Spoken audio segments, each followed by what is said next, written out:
Giao cũng ta hậu tàu na ai chuyên xuôi nắng dăm phố tơ ta giao bu kỳ nắng ta khâu quang đinh bầm cung đinh na ai bầm cây tươi mà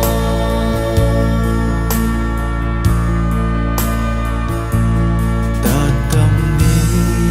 khao nắng rơi na mi tuy cây na cặp cánh mây lưng khâu mà cũng tao na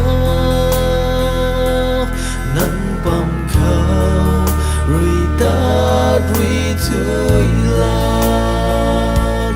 nắng dăm phố to ta giao bu kỳ nắng ta khâu quang đinh bầm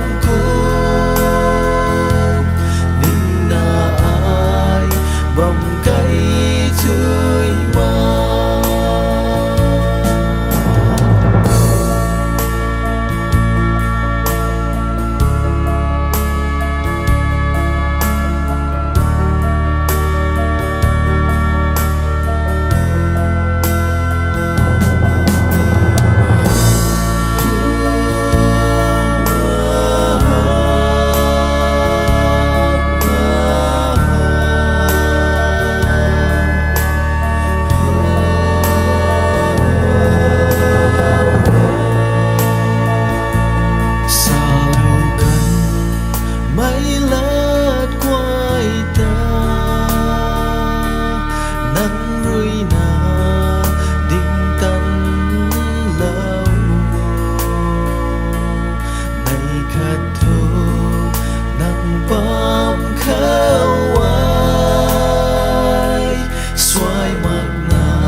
dăm phố